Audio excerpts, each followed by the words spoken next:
In lettera agli Ebrei, capitolo 11, e leggiamo da dove eravamo fermati nel versetto 32 fino al versetto 40. Quindi oggi lo studio biblico della parola del nostro Signore Gesù Cristo faremo dal 32 fino al 40. Parla sempre della fede che abbiamo visto. Preghiamo. Padre nostro, ti ringraziamo Signore per la tua santa parola che è una lampada ai nostri piedi, è quella che ci guida nella vita, è una parola Signore viva che tu vuoi infondere nel nostro cuore per vivere come vivere la nostra vita, vivere una vita secondo quello che tu ci guidi a fare Signore quello che tu vuoi da noi. Grazie Padre, grazie per la salvezza che ci hai dato e ti chiediamo Signore che tu ci rinforzi nella fede e ci aiuti a vivere questa vita come tu vuoi da noi. Grazie Padre, nel nome del nostro Signore Gesù Cristo. Amen. Amen. Leggiamo fratelli dal 32. Che dirò di più, poiché il tempo mi mancherebbe per raccontare di Gedeone, Barak, Sansone, Iefte, Davide, Samuele e dei profeti, i quali per fede conquistarono regni, praticarono la giustizia, ottennero l'adempimento di promesse, chiusero le fauci dei leoni, spensero la violenza del fuoco, scamparono al taglio della spada, guarirono da infermità, divennero forti in guerra, misero in fuga eserciti stranieri. Ci furono donne che riebbero per risurrezione i loro morti, altri furono torturati perché non accettarono la loro liberazione per ottenere una risurrezione migliore. Altri furono messi alla prova con schermi, frustate, anche catene e prigionia. Furono lapidati, segati, uccisi di spada. Andarono attorno coperti di peli di pecora e di capra, bisognosi, afflitti, maltrattati, di loro il mondo non era degno. Erranti per deserti, monti, spelonche per le grotti della terra.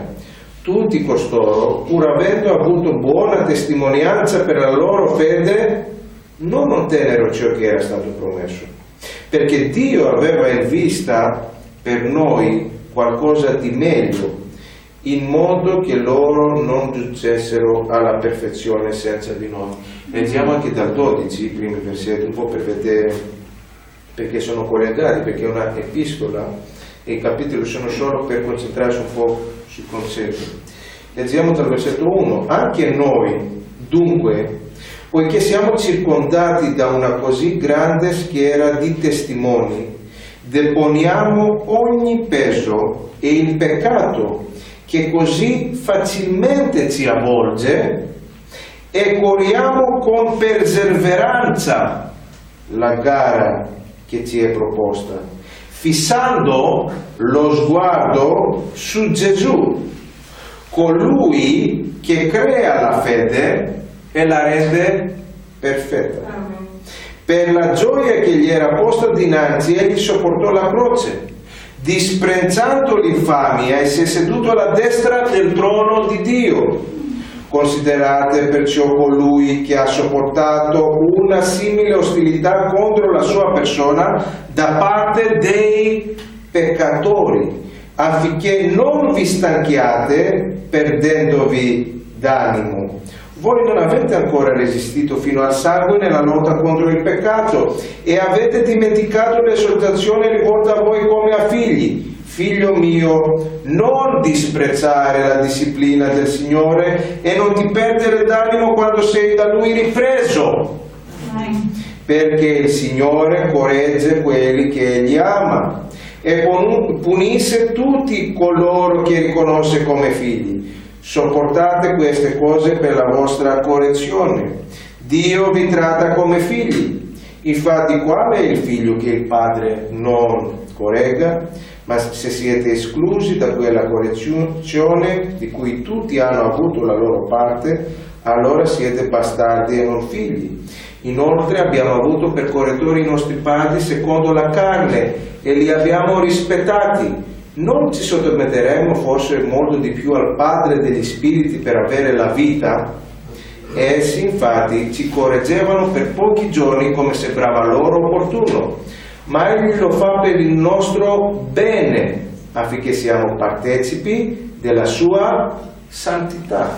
Amen. È vero che qualunque correzione sul momento non sembra recare gioia, tristezza. In seguito tuttavia produce un frutto di pace e di giustizia in coloro che sono stati addestrati per mezzo di essa. Perciò rinfrancate le mani cadenti e le ginocchia vacillanti, fate sentieri diritti per i vostri passi, affinché quel che è gioco non esca fuori di strada, ma piuttosto guarisca. Impegnatevi a cercare la pace con tutti e la santificazione, senza la quale nessuno vedrà il Signore. Vigilando bene che nessuno resti privo della grazia di Dio, che nessuna radice velenosa venga fuori a darvi molestia e molti di voi ne siano contagiati, e che nessuno sia fornicatore o profano come Esaù, che per una sola pietanza vendette la sua primogenitura. Infatti sapete che anche più tardi, quando volle ereditare la benedizione, fu respinto, sebbene la richiedesse con lacrime, perché non ci fu ravvedimento. Voi non vi siete avvicinati al monte che si poteva toccare con mano e che era avvolto nel fuoco, né all'oscurità né alle tenebre, né alla tempesta, né allo squillo di tromba, né al suono di parole, tale che quanti l'udirono supplicarono che più non fosse loro rivolta altra parola, perché non potevano sopportare quest'ordine. Se anche una bestia tocca il monte, sia lapidata. Tanto spaventevole era lo spettacolo che Mosè disse: sono spaventato e tremo. Voi vi siete invece avvicinati al monte Sion, alla città del Dio vivente, la Gerusalemme celeste, alla festante riunione delle miriadi angeliche, all'assemblea dei primogeniti che sono scritti nei cieli, a Dio, il giudice di tutti, agli spiriti dei giusti resi perfetti, a Gesù, il mediatore del nuovo patto, e al sangue dell'aspersione che parla meglio del sangue di Abele. Badate di non rifiutarvi di ascoltare colui che parla, perché se non scambarono quelli quando rifiutarono di ascoltare colui che promulgava oracoli sulla terra, molto meno scamperemo noi se voltiamo le spalle a colui che parla dal cielo, la cui voce scosse allora la terra e che adesso ha fatto questa promessa: ancora una volta farò tremare non solo la terra ma anche il cielo. Or questo ancora una volta sta a indicare la rimozione delle cose scosse come di cose fatte, perché sussistano quelle che non sono scosse. Perciò, ricevendo un regno che non può essere scosso, siamo riconoscenti e offriamo a Dio un culto gradito con riverenza e timore, perché il nostro Dio è anche un fuoco consumante. Quindi questo l'abbiamo letto per vedere perché questi dal 32 al 40 hanno vissuto questa vita che uno direbbe: andiamo da tante chiese che sono considerate anche loro evangeliche, abbiamo detto tante volte, e quello che ti parleranno è come sentirti bene. Ti diranno: quando tu vuoi successo, vuoi soldi, vuoi un buon lavoro, vuoi una buona famiglia, vieni a Gesù. Gesù ti promette il successo sul lavoro, sulla famiglia, su qualsiasi cosa fai. Mettiti quindi la tua focalizzazione, tutto quello che vuoi su di te, su come essere felice, su come essere ricco, su come essere questo, e questo chi te lo farà? Gesù. Ma nella parola di Dio noi troviamo che Dio ha detto: cercate prima il regno dei cieli e tutte le altre cose vi saranno sopraggiunte. Quindi volgete il vostro sguardo a Gesù, non al vostro successo, alle vostre cose, alle cose terrene, e tutte le altre cose saranno sopraggiunte. Può essere questo che loro promettono che succede ai credenti perché sono le benedizioni di Dio, ma il credente non va per le benedizioni di Dio al Signore, va per la sua salvezza, della sua anima, va per le cose che abbiamo letto, il regno di Dio che non può essere scosso, quello che è nei nostri cuori. Noi siamo riscattati dal sangue di Gesù Cristo per essere con Lui nel regno dei cieli già da adesso, perché noi siamo alla presenza del Signore. E tutti questi qua che abbiamo visto, che il mondo non li era degno, che abbiamo letto, perché vivevano la loro vita così? Perché consideravano, cosa dice? Lo dice nel 12, che vediamo, che dice: per noi dobbiamo fissare, dice, il nostro sguardo nel 2, fissando lo sguardo su Gesù, colui che crea la fede e la rende perfetta. Dicono alcuni: io ho tanta fede e ve lo mostrerò, perché adesso vi parlerò profezie, vi dirò cose bellissime che io conosco la parola di Dio, questo indica la mia fede. Cosa dice però Dio? La tua fede si vede da che cosa? Dalla vita che vivi. Se tu vivi una vita che è secondo la volontà di Dio, questa è la fede in Cristo. La fede in Cristo è quella che mette la fiducia, la sua salvezza, e poi Dio vuole trasformarlo, che inizia dal tuo cuore. Questo che hai i sentimenti per la parola di Dio, per seguire, per ascoltare, che ti piacciono queste cose, da chi vengono? Uno dirà: da me, mi piacciono. Sì, è anche la tua volontà che tu lo vuoi, però è lo Spirito Santo che guida la persona a essere attirata a Cristo. Quindi non sei tu, ma lo dice qua nel 2, se tu fissi lo sguardo su Gesù, sappi che Lui crea la fede e la rende perfetta. Se tu non hai tanta fede, che alcuni dicono: io non ce l'ho la fede, non ce l'ho tanta fede, allora guarda Gesù. Chi è questo Gesù? Chi è questo che crea la fede? Cosa ha fatto Gesù per te? Come vuole Gesù che vivi la vita? Quindi se tu la tua vita la vivi per Gesù, se tu vivi la vita secondo la volontà di Dio, allora sicuramente sarà una vita benedetta, sarà una vita felice, perché Gesù promette, queste sono le sue promesse, promette la felicità. Tutti questi qua che vediamo, anche se noi, quando uno legge questi passi qua, dice: poverini, cosa gli è successo a tutti questi qua? Tutti questi erano i martiri della fede. E quindi questo, cosa farebbe uno che vuole i successi nel mondo, nel modo che lui pensa secondo il mondo? Direbbe: il Vangelo non è una cosa bella, non attira la gente. Ma no, il Vangelo non attira la gente per il successo che promettono, perché questo non è il vero Vangelo, ma attira la gente per una cosa, perché tutto il mondo, nonostante che sia ricco, nonostante che sia con successo, con tutto questo che ha nell'effimero, quindi nel presente, sa che un giorno morirà, sa che un giorno andrà in eternità, e sa che tutte le sue azioni, anche se non lo riconosce, capisce, come capisce che nel mondo ci sono conseguenze, che c'è un giudizio, non è, anche se non lo accetta adesso, lo vedrà che ci sarà il giudizio di Dio.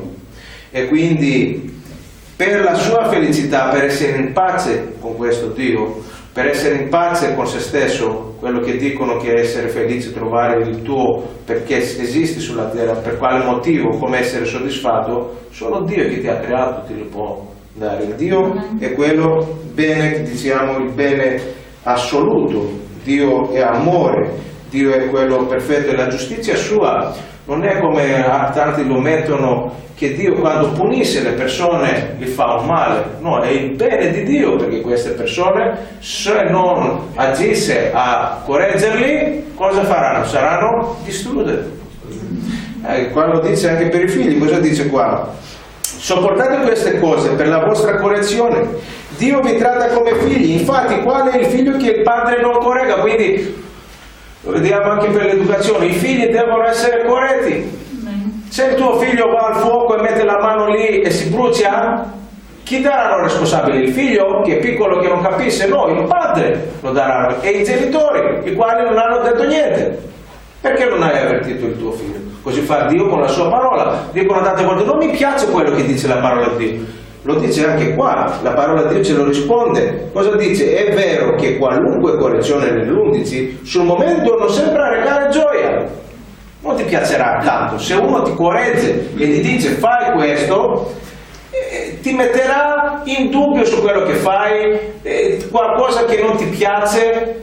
Però cosa succede? A alcuni non gli piace molto, altri tanto, però comunque ci sono anche quelli che subito gli piace, perché capiscono che è per il loro bene, quindi subito dicono sì, meno male che mi hai corretto. Ma di solito cosa succede? Che se lo dice la parola di Dio, qualunque correzione, anche se quelli che gli piacciono un pochino, cosa succede? Non sembra recare gioia, non gli reca gioia perché è una correzione. E cosa succede? Ma tristezza, perché non l'hai fatto giusto. In seguito tuttavia produce un frutto di pace. Perché? Perché la cosa si corregge e poi sei a posto sia con te su quello che hai sbagliato, sai che adesso fai le cose giuste, ma anche davanti al Signore. E di giustizia in coloro che sono stati addestrati per mezzo di esso. Qua dobbiamo essere attenti, utilizza la parola di Dio, parole le quali dobbiamo essere attenti. Cosa dice? Addestrati. Il discepolato, di essere discepolo di Cristo, è un addestramento. Cioè, noi qua, ai studi biblici, alla domenica che ci fa la predica, quando noi adoriamo il Signore, è un addestramento di come vivere la vita con il Signore. Quindi, se una persona viene qua e ascolta un po' la parola di Dio, qualche versetto, un po' per sentirsi bene, va via e si perde nel mondo e vive la sua vita come vive. Cosa dice qua? Non è addestrato a vivere la vita, non è un discepolo di Cristo, perché il salvato diventa poi, la conseguenza è che dopo quello che il Signore gli ha fatto farà un po' di tempo, ma comunque sarà discepolo, capirà cosa vuole il Signore. Perché diventi discepolo di Dio, discepolo di Cristo? Perché sai che questa è la tua vera felicità. Lo capisci, lo vedi l'inganno del diavolo, quando il diavolo inganna tutto il mondo, gli promette cose, successe cose che sono per un po', poi lo prende e poi li manda in depressione, li manda in un modo che sono infelici e cercano con altre cose, li mette di nuovo per finire questa vita, andare un giorno davanti a Dio, Dio giudicarli e mandarli all'inferno, perché nonostante li ha amati, nonostante li voleva con tutte le cose della vita portarli di nuovo all'arrepentimento, alla sua presenza, loro si allontanavano dal Signore. Ma il Signore ha misericordia, questo vediamo, e vuole il frutto di pace dare a ciascun credente, a ciascuno che crede in Lui. E cosa fa qua? Cosa dice? Perciò rinfrancate le mani cadenti e le ginocchia vacillanti. Vedi tanti che vengono in chiesa e dicono: vedi questo fratello? Non sa comportarsi bene, si comporta male. Vedi l'altro, ha parlato così, vedi. Questo lo può fare il mondo molto facilmente, ma il ruolo del credente che ama il fratello che ama, ecco perché è fratello e sorella, il ruolo del pastore, ecco perché è pastore per uno il quale il suo fratello che è pastore dal Signore, servo dal Signore, e l'altro è pecora del Signore. Quindi cosa fa? Quindi aiuta il suo fratello perché lo ama e lo corregge, non le sue correzioni come fanno i genitori qua, ma sono le correzioni del Signore. Quindi non è che lui dà un suo giudizio, ma dà quello che dice, il giudizio che darebbe il Signore. Lo legge dalla parola di Dio, cerca di vedere come comportarsi nella situazione e fa questo. Ecco perché cosa dice? Rinfrancate le mani cadenti. Questo è amore per le persone. Per una persona che vedi che vuole pentirsi e non sa, non conosce le cose belle del Signore, non conosce le vie del Signore, il Signore vuole rivelare la sua volontà e la persona si corregge. Rinfrancate le mani cadenti e le ginocchia vacillanti. Perché sono cadenti? Perché sono vacillanti? Perché sono depressi, non sanno come comportarsi nella vita, sono vacillanti, non sanno la via del Signore bene. Ecco perché c'è l'insegnamento. Quindi quando c'è l'insegnamento tu non vacilli, sai questo è giusto, l'altro è sbagliato, non hai di vacillare, sai cosa vuole il Signore da te. Fate sentieri diritti per i vostri passi. A chi lo dice? Ai credenti. Perché puoi camminare in un modo così, che il Signore ti vuole raddrizzare la via, fare dritta, affinché quel che è gioco, cosa dice qua? Sono credenti i quali camminano come Giobbi. Perché camminano come Giobbi? Perché invece di leggere la parola di Dio, pregare ogni giorno e vivere una vita come vuole il Signore, vivono una vita che è pericolare, affinché quella che è Giobbo non esca fuori di strada. C'è una strada che noi seguiamo, quella è del Signore.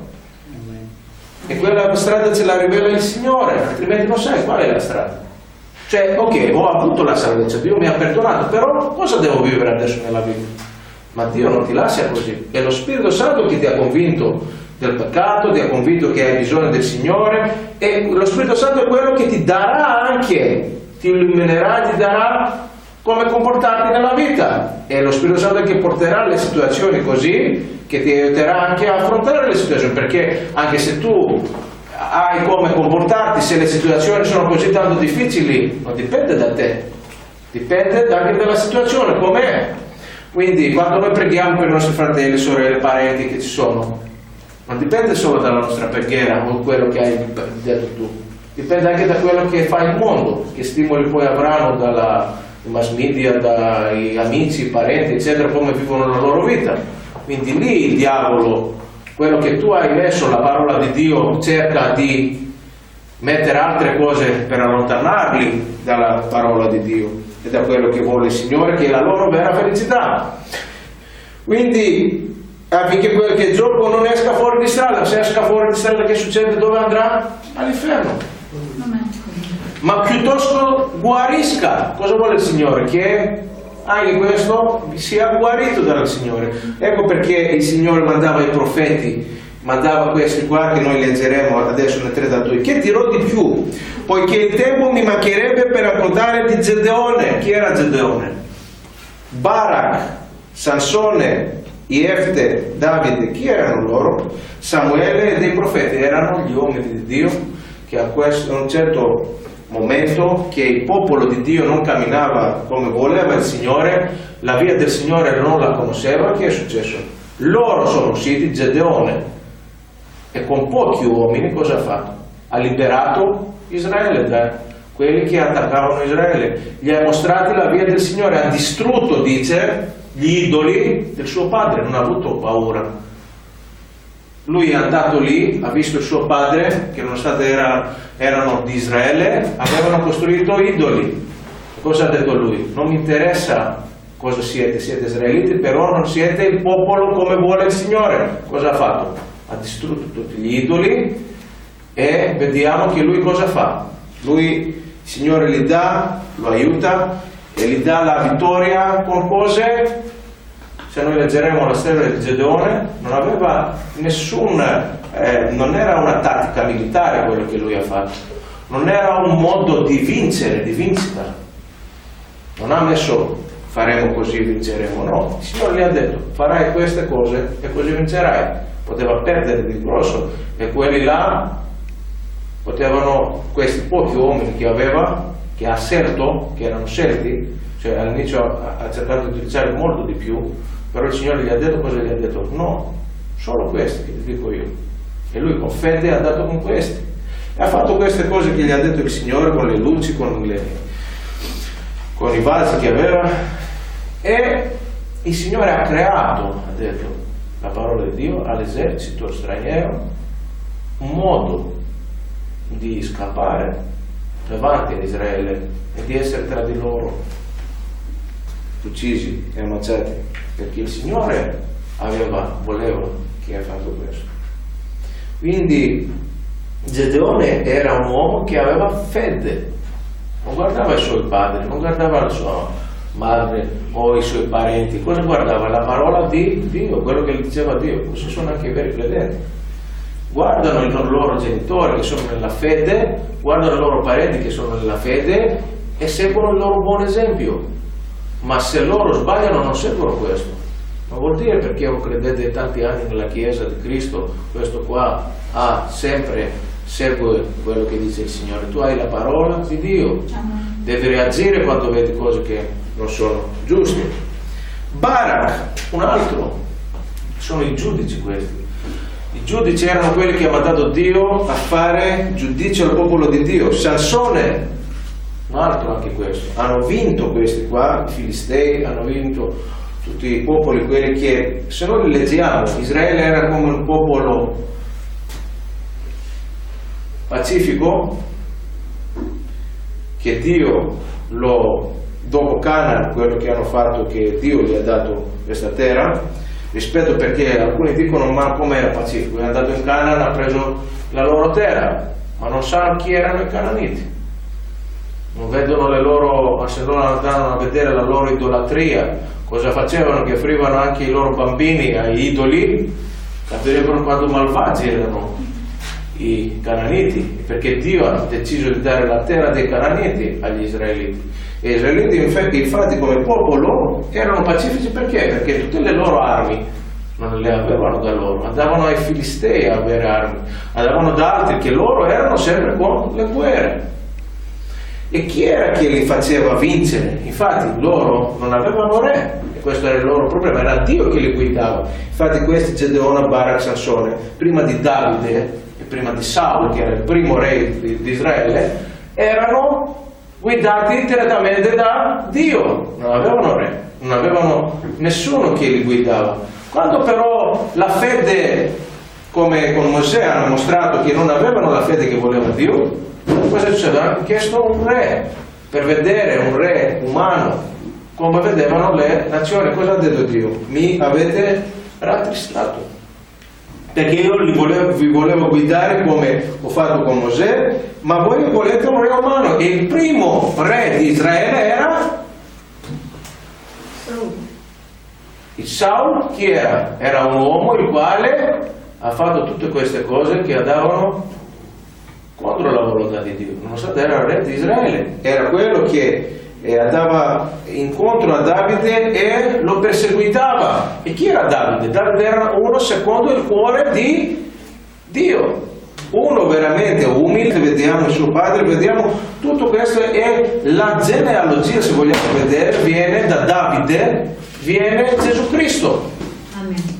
E Davide era uno il quale ha sofferto così tanto, nonostante era re, il quale Dio l'ha fatto per fede conquistare regni, praticare giustizia, ottenere l'adempimento di promesse e tutto questo che poi ci dice. Quando dice chiusero le facce dei leoni, parla ovviamente di Daniele e tanti altri. Quindi poi parla di Samuele, dei profeti, che non andremo a vederli tutti uno per uno, perché dobbiamo vedere tutto l'Antico Testamento, i vari profeti, Geremia, che vediamo, Ezechiele. Chi erano questi uomini? Uomini con coraggio, uomini con fede, che non avevano tanti con loro insieme, che gli dicevano sì, anche noi siamo il popolo di Dio, vi seguiamo così, anche noi oggi. Se noi andremo nelle tante chiese evangeliche anche che si chiamano, se non ascoltano ballare, cantare, sentirsi bene, e gli dici queste cose, diranno ma no, il Signore non vuole così, vuole mondanità, che ci piace, vuole quello che fanno tutti i concetti, cose, altrimenti come attireremo il mondo? Ma il mondo, e questo è il problema, il mondo lo attira il mondo. Il Vangelo deve attirare il mondo, nel senso che lo vuole Dio attirare per salvarlo, per dare la grazia, per vivere la vita di santificazione, non i sensi che fa il mondo. Quindi tutti questi qua, per fede, conquistarono regni, praticarono la giustizia, ottennero l'adempimento di promesse, chiusero le fauci dei leoni, spelsero la violenza del fuoco, scapparono al taglio della spada, guarirono da infermità, dalle malattie, divennero forti in guerra, misero in fuga eserciti stranieri. E cosa dice qua? Erano da se stessi forti? Erano molto capaci, abili? Quante volte noi sentiamo in chiese, andrete a vedere, evangeliche, che dicono noi oggi, sapete che perché non riusciamo a evangelizzare bene il mondo? Non perché c'è tanta mondanità, non perché noi non camminiamo tanto bene con il Signore, o perché noi siamo attaccati ai televisori, ai computer, a tutti questi mezzi che il Signore ce li dà però per utilizzarli in modo giusto, non per essere lì come succede per lo più. Allora il problema è che noi abbiamo tante strategie di evangelizzazione, non sappiamo i mezzi. Dobbiamo utilizzare mezzi, dobbiamo utilizzare concetti, dobbiamo utilizzare balli, dobbiamo utilizzare... E questo vuole il Signore, pubblicità, questo. Ma vedete questo che c'era nei primi credenti? Dicono, ma no, i primi credenti erano di quell'epoca, noi siamo moderni. Sì, siamo moderni. E il Signore ci dà tanti mezzi, più di loro. Abbiamo computer, abbiamo televisore, abbiamo questo, possiamo utilizzare ovviamente. Però il fatto è che noi dobbiamo avere, come dice qua, cosa dice? Fissando lo sguardo su Gesù. Non solo dire le parole di Gesù e l'Evangelo, teologie, eccetera, ma fissare a Lui. Quindi fissando lo sguardo su Gesù, colui che crea la fede e la rende perfetta. Quindi su queste persone che tu vuoi agire, non sono le tue parole, neanche le tue strategie. È il Signore che lo farà, e se il Signore non lo fa, guarda un pochino com'è questa chiesa che noi parliamo. È una chiesa veramente dedicata al Signore o una chiesa che cerca queste strategie che dicevamo? Deponiamo ogni peso, nel 12, nel versetto 1 dice, e il peccato che così facilmente ci avvolge. A chi lo dice questo? Al mondo? No, lo dice a credenti. Ma come? Uno dirà, ma noi non siamo santificati, non siamo santi davanti al Signore. Sì che siamo santi, però cosa dice? Il peccato facilmente ci avvolge. Ah, quindi ci sono tentazioni, c'è una guerra spirituale che noi dobbiamo resistere, dobbiamo vincere. Amen. Non è così come ci hanno detto alcuni, che la grazia del Signore, sì, la grazia del Signore funziona quando tu sei ubbidiente al Signore, quindi la grazia, Dio ti fa grazia. E corriamo con perseveranza la gara che ci è proposta. Quindi se non era qua la parola di Dio a metterci in guardia per questo che noi viviamo nella nostra vita, non direbbe corriamo con perseveranza la gara che ci è proposta. Quindi la vita cristiana è una gara. Quindi hai una gara, sei come un atleta. Vuoi vincere?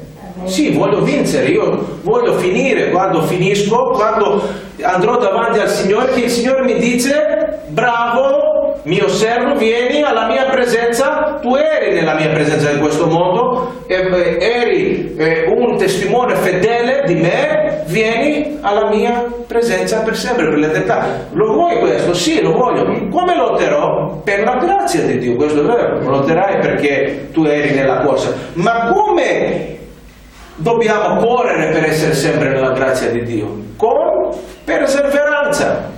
Ah, e cosa vuol dire perseveranza? La parola perseveranza, perseverare, vuol dire che io, quando vedo le cose, le situazioni, devo rimanere costante su quello che mi dice il Signore, perseverare sulla situazione. Io vedo che il mondo si comporta in questo modo, ci sono le varie mode, ci sono, non so, che passano, poi vengono altre, io devo perseverare dove? Nella parola di Dio. Se io conosco bene la parola di Dio, persevero nelle vie del Signore. Quindi cosa dice qua? Corriamo con perseveranza la gara che ci è proposta. Ah, quindi quando tu vai alla salvezza, quando tu vai al Signore, Dio ti propone insieme alla salvezza, cosa ti propone? Una vita felice. Ma questa vita felice, che deriva dalla grazia del Signore, dalla salvezza che Dio ti dà, ha insieme cosa? Una gara. E questa gara è la tua vita. Se tu la tua vita non la vivi con perseveranza, questa gara, cosa può succedere? Ce l'ha detto qua per quelli che sono giochi, che camminano come giochi. Cosa dice? Affinché quel che è gioco, succede, dice, di credenti che non camminano bene, non esca fuori di strada. Vi può succedere questo? Ma piuttosto guarisca. Quindi quando guarisce è di nuovo in gara. e vincerà. E chi lo farà vincere? Lui? No, il Signore. Noi siamo vincitori nel Signore, in Gesù Cristo. Ecco, quindi qua divennero forti in guerra, chiusero le facce dei leoni, ottennero l'adempimento di promesse. Come? Nel Signore. Ecco perché noi dobbiamo vedere, noi dobbiamo essere a posto con il Signore, non con i nostri sentimenti. Sai, io mi sento bene, faccio questo. Hai aperto la parola di Dio, hai visto che così vuole il Signore. Hai pregato a Dio, hai visto che lo Spirito Santo ti dà questa pace nel cuore che è secondo la sua volontà. Ci sono cose sicuramente nella vita che non puoi direttamente trovare nella parola di Dio. E sono cose anche, posso dire, cose che non hai risposta nel mondo. Vedremo esempi, possiamo vedere nell'Antico Testamento che ci sembrerebbero molto strani. E cosa Dio ti dice? Che ti può, in mezzo in situazioni che sono molto situazioni che non sai come vincere, il Signore ti può dare di fare cose che puoi vincere. Il Signore te lo dà però. Ecco perché tante volte quello che mettono regole nella vita, devi comportarti così, fare così. Sì, in certe situazioni che devi comportarti così, sì. Però quante volte vediamo gli uomini di Dio sono comportati in modi inaspettabili e così hanno vinto. Quante volte vediamo i re, Davide, i profeti, hanno fatto cose che se guardavamo con la legge e tutto quello che noi diciamo, diremmo, ma non hanno seguito proprio come era la cosa. Sì, perché cosa dovevano fare? Fare la volontà di Dio.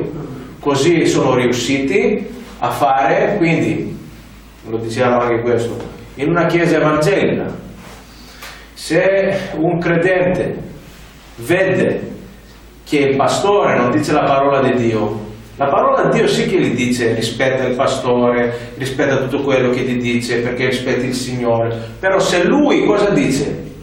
Non rispetta il Signore, cosa farai? O ti ribellerai, come hanno fatto i profeti, dirai no, tu non ci dici il vero Vangelo e cercherai che gli altri credenti lo capiscono e si fa qualcosa nella Chiesa, o andrai da un'altra parte e non sarai di questa Chiesa. Ecco, quindi i veri credenti tante volte hanno fatto questo. Tante chiese evangeliche che ci sono oggi, che si chiamano evangeliche, vedete cosa fanno? Che non vivono niente, dicono solo la grazia di Dio, la salvezza, vivono in un modo mondano. E poi come distinguere la volontà di Dio? Ma se non sai la parola di Dio, la fai solo per fare una predica. E nella vita anche non hai il giudizio giusto dal Signore, il Signore ti dà il giudizio, non è che tu riesci a giudicare le cose in modo buono. E vedi anche in modo sbagliato quello che dicono tante volte, quello che dicevano altre volte, non giudicate, dicono, ma questo non giudicare lo dice per un modo, per non criticare le persone, per amarle. Ma non vuol dire che tante volte nella vita non dobbiamo giudicare cosa è sbagliato, cosa è giusto. Altrimenti, se non c'è il giudizio, allora non c'è peccato. Il peccato, anche il mondo non è sincero con se stesso. Quante cose dicono che sono sbagliate nella loro vita, nel loro egoismo. No, questo non è sbagliato, mi hai parlato così, io non volevo questo. Questo non è un giudizio che tu fai.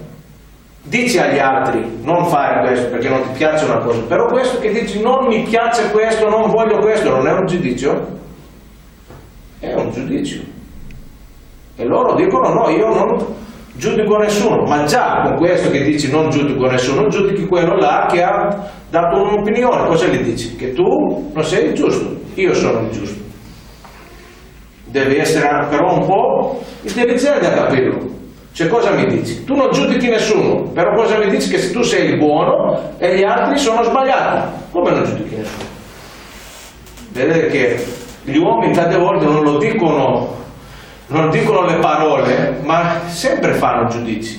E il problema non è il giudizio che fa l'uomo, il problema è il giudizio che fa. Come lo fa? Da se stesso? È un giudizio secondo la parola di Dio, è un giudizio basato sul suo egoismo, sui suoi piaceri, sui suoi interessi, come gli piacciono, sulle mode che passano. cosa eterna che deriva dalla parola di Dio, perché su tutte le epoche, su tutte le mode, c'è qualcosa che rimane. Questa è l'anima dell'uomo. E se la tua anima è in accordo con quello che dice la parola di Dio, sarai felice. Cosa dice qua? La pace.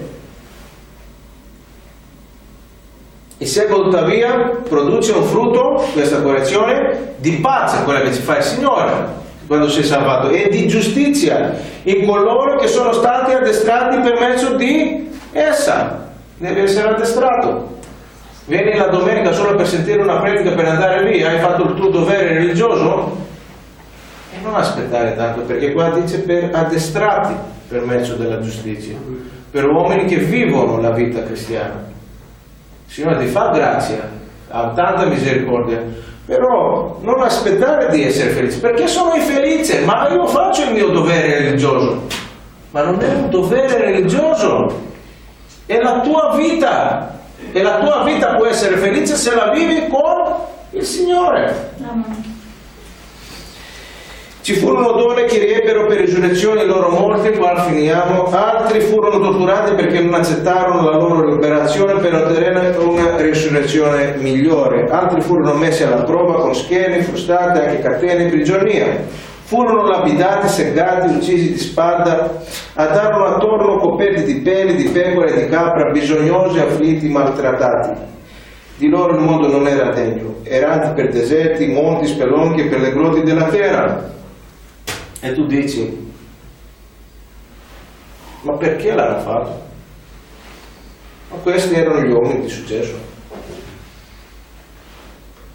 E molto stranamente questi erano i veri uomini di successo, che il mondo ha sbagliato i criteri. Perché erano i veri uomini di successo?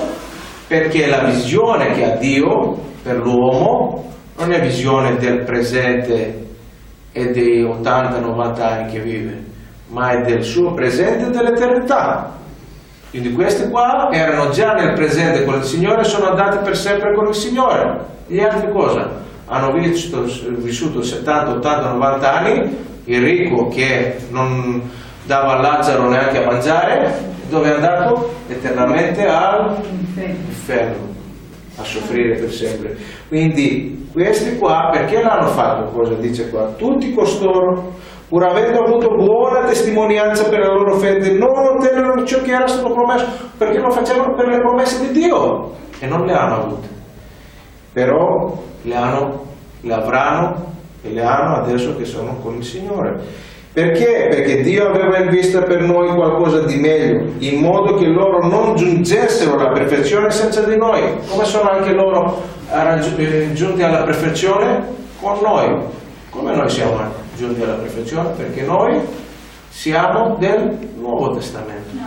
Loro erano del Vecchio Testamento, davano con i sacrifici, davano con tutte queste cose e avevano sofferto tutto questo, però Dio le sue promesse le ha mantenute per Abramo, per tutti quelli che abbiamo letto, tutti i profeti, le ha mantenute, ma sono entrati anche loro nella presenza di Dio per la grazia di Dio, che è Gesù Cristo, il nostro Salvatore. Ecco che anche noi aveva in vista per noi qualcosa di meglio, quindi loro sono andati, giungessero alla perfezione con noi che siamo salvati non per i nostri meriti, non perché abbiamo le abilità che Dio ci dà, perché abbiamo talenti per servirlo, ma perché Dio ci ha fatto grazia, quella grazia che riservava anche al popolo fedele del Vecchio Testamento. Quindi ecco perché dopo io ho letto tutto questo era per un'esortazione, come dice dopo, anche noi dunque, poiché siamo circondati di una così grande schiera di testimoni, deponiamo ogni peso e il peccato che così facilmente ci avvolge e corriamo con perseveranza la gara che ci è proposta, fissando lo sguardo su Gesù, colui che crea la fede e la rende perfetta. Poi vedremo, poi ci spiega per la croce che come lui ha affrontato e sopportato da peccatori e non da uomini santi, da peccatori, che cosa poteva fare Dio? Cosa dicevano gli apostoli? Voi Signore, che noi diciamo che il Padre li brucia, li giudica adesso subito, Cosa ha detto il Signore Gesù? No, io voglio che tutti si salvano, ho misericordia di loro. Quindi il Signore vuole per tutto il mondo, ha misericordia, per tutto il mondo, e quindi vuole che noi siamo quindi con lo sguardo su Gesù, colui che crea la fede e la rete perfetta, e così riusciremo a deporre ogni peso e il peccato che così facilmente ci avvolge. Quindi come noi possiamo vincere? Quando noi guardiamo sul nostro Signore. Fratelli, se abbiamo qualche domanda, siamo 10:05.